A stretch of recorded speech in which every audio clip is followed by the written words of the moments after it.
Hello दोस्तों, आप सभी का स्वागत है मेरे और आपके चैनल जिसका नाम है बी सक्षम इन एसएपी पीएम मॉड्यूल में। दोस्तों, बहुत ही बेसिक क्वेश्चन जो है मैं अपने यूनिट में या दूसरे यूनिट में देखता हूँ, और जितने भी फ्रेंड्स हैं, कलीग्स हैं, सीनियर्स हैं, जूनियर्स हैं, उन सबसे मैं इंटरेक्ट करता हूँ कि उनकी क्या क्या इश्यूज आते हैं। तो एक बहुत ही बेसिक क्वेश्चन है, मतलब हमने सोचा नहीं था कि ये हो सकता है, बट वो ये भी क्वेश्चन है। क्या बोला गया कि ये जो यहाँ पर आप देख रहे हो, अगर मैं इसको मार्क करूँ तो देखिए यहाँ पर ये जो नोटिफिकेशन बनाने के बाद जो है, जो IW21 बनाने पर आप जो नोटिफिकेशन, किसी भी टाइप का नोटिफिकेशन बना लो, वहाँ पे एक शेड्यूलिंग ओवरव्यू आता है। ये देखो शेड्यूलिंग ओवरव्यू। तो शेड्यूलिंग ओवरव्यू में दो चीज़ें आती है, स्टार्ट एंड डेट, और स्टार्ट और एंड डेट। उसमें दो वैल्यू आती है, एक होता है रिक्वायर्ड स्टार्ट, रिक्वायर्ड एंड, एक होता है माल फंक्शन स्टार्ट और माल फंक्शन एंड। ये दोनों में अंतर क्या है, मतलब क्या करना है, इसका क्या यूज़ होता है, इसको कैसे चेक करते हैं, क्या गड़बड़ है, मैं हम दोनों को सही एक सेम डाल देते हैं, इसमें कोई दिक्कत है क्या? अगर मैं रिक्वायर्ड स्टार्ट को क्या बोलते पहले डाल दिया, माल फंक्शन स्टार्ट को लेट में डाला, तो क्या इशू है? अगर रिक्वायर्ड स्टार्ट को लेट में डाला, माल फंक्शन स्टार्ट को पहले डाला, क्या तो क्या इशू है? तो देखो दोस्तों, बहुत ही सिंपल तरीके से आपको बता रहा हूँ।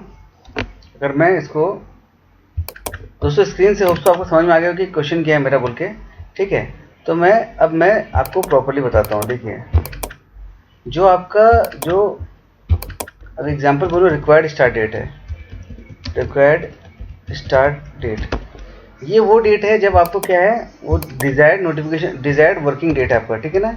आपका प्लान्ड वर्किंग डेट है ये, ठीक है? समझ में आ रहा है आपको?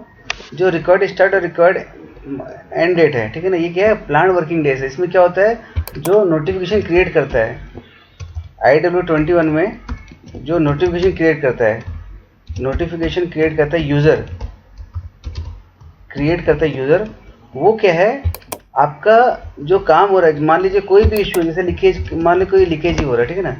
तो उसने बोला कि मुझे ये प्लांट में लीकेज है, लेकिन क्या है, मैं इमीडिएट नहीं करा सकता, इमीडिएट नहीं करा सकता, या मान लीजिए इमीडिएट करवाना है, इमीडिएट नीड, ठीक है ना?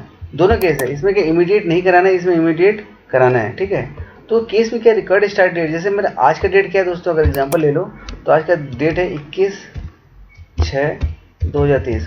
मान लीजिए कि आज के दिन पे एक व्यक्ति है जो नोटिफिकेशन बनाता है कि 21/6/2023 को नोटिफिकेशन का डेट है, नोटिफिकेशन जो पंचिंग डेट है 21/6/2023, टाइम मान लीजिए अभी का 2 बज रहा है, मान लीजिए, ठीक है ना?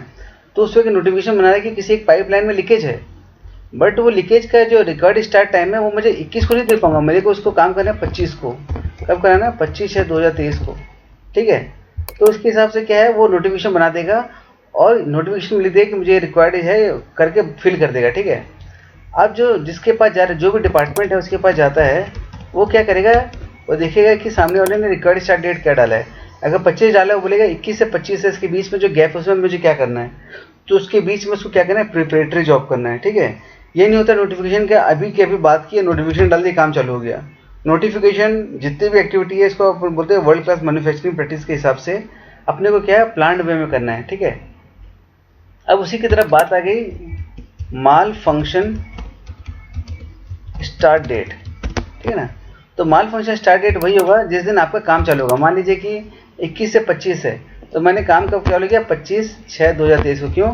क्योंकि अब मेरे को रिकॉर्ड स्टार्ट डेट कब बोला था, रिकॉर्ड स्टार्ट डेट कब बोला था, 25 का, ठीक है ना? बोला था ना 25 का, तो 25 का बोला, तो उसके हिसाब से मैंने कब का काम किया, 25 का, ठीक है? अब एक चीज़ बताओ, अगर यूज़र बोलता है कि मैं 25 को काम करवाना है और आपने इसको काम कर लिया 24 को, आपने 24 को ही डाल दिया,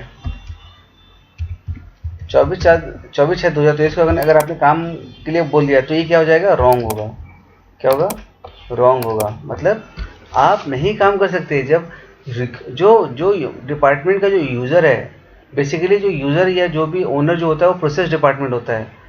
तो ये बहुत इंपॉर्टेंट चीज़ है कि आपको ये चीज़ जाननी जरूरी है कि नोटिफिकेशन आप बनाते हो तो अभी के आज का इशू तो आज के आज पंच करो, लेकिन उसका एक टाइम डालना पड़ेगा। देखो, ये तो क्या एक डेट का हो गया, हमको टाइम भी इंपॉर्टेंट है। आज ही नोटिफिकेशन बनाए, अभी कभी रिक्वायर्ड स्टार्ट नहीं डाल सकते। आप शिफ्ट में करोगे, आज का नोटिफिकेशन बनाए, अगले शिफ्ट को प्लान करोगे, अगले शिफ्ट वाला अपना काम करके अगले शिफ्ट का नोटिफिकेशन बनाएगा, ना कि अभी कभी इमीडिएट बनाओगे। तो मतलब ही क्या रहा है एसएपी का, समझ रहे हो?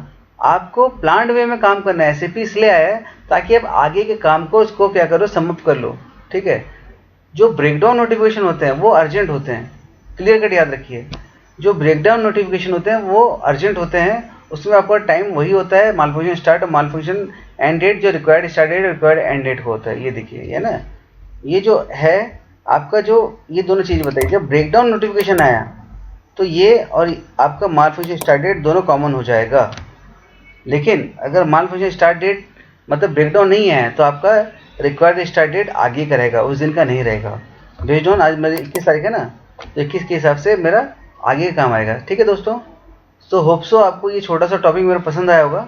बहुत छोटा सा ये सब्जेक्ट था, इसलिए मैंने इसके ऊपर वीडियो बनाया है।